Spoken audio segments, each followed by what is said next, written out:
Shalom, selamat pagi. Sate pagi hari ini kita masih membahas seri doa Bapa kami dengan tema Allah mungkin dimengerti atau tidak. Karl Barth memberikan kontribusi supaya manusia tidak menyombongkan diri karena mengira mereka sudah mengerti tentang Allah. Karl Barth menyadarkan bahwa manusia itu terbatas, sehingga kita tidak bisa mengerti Allah dengan sepenuhnya. Tetapi Karl Barth juga membawa masuk suatu kebahayaan besar. Karl Barth mengatakan Allah yang sama sekali berbeda itu tidak mungkin bisa kita kenal.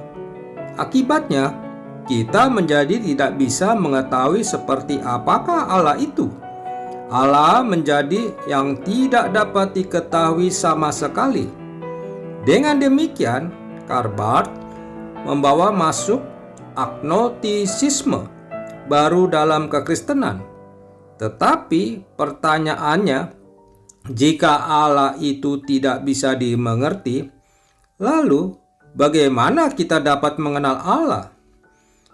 Istilah agnostik adalah lawan dari gnostik. Gnostik dalam bahasa Yunani artinya mengetahui. Mengetahui Allah, itu teologi. Agnostik artinya tidak mengetahui. Kita tidak bisa mengetahui tentang Allah.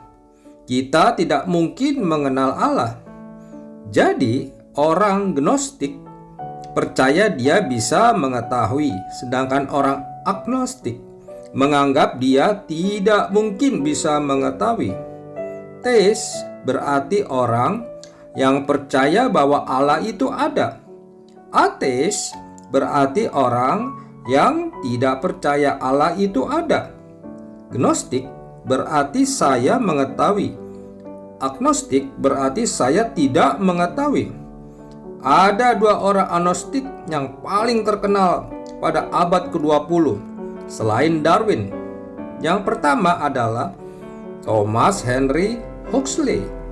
Kedua adalah Sir Herbert Spencer.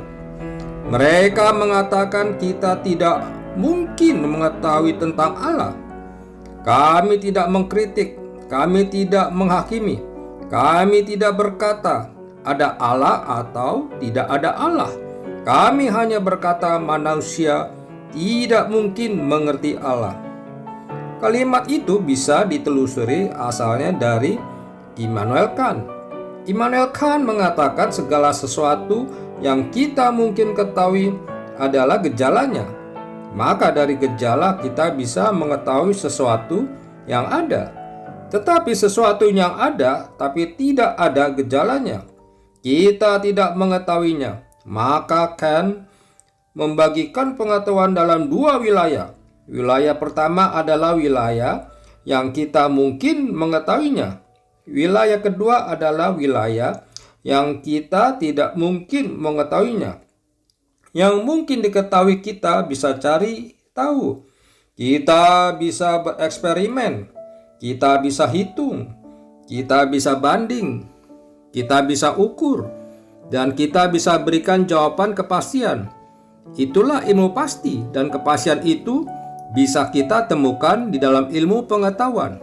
Kita bisa hitung, kita bisa banding, kita bisa ulangi, kita bisa membuat rumus atau menjadi pengetahuan yang bisa dimengerti oleh manusia. Tetapi Immanuel Kant berkata ada tiga hal yang tidak mungkin kita ketahui. Pertama, Allah. Fenomenanya tidak ada, materinya tidak kelihatan, bentuknya tidak menyatakan diri. Apa itu Allah? Kita tidak bisa mengetahuinya. Itu ada di dunia nomena. Kedua, kebebasan. Apa itu kebebasan? Kebebasan tidak ada fenomenanya. Kita tidak bisa mengerti. Kita tidak tahu apa itu kebebasan. Ketiga, kekekalan. Kekekalan berarti yang tidak bisa rusak. kita dapat berkata bahwa manusia itu setelah mati belum selesai, karena memiliki jiwa dan jiwa itu tidak bisa rusak. Jiwa itu bisa mati. Roh kekal berasal dari dunia lain, sedangkan tubuh dan pencarian kebenaran kita berasal dari dunia ini.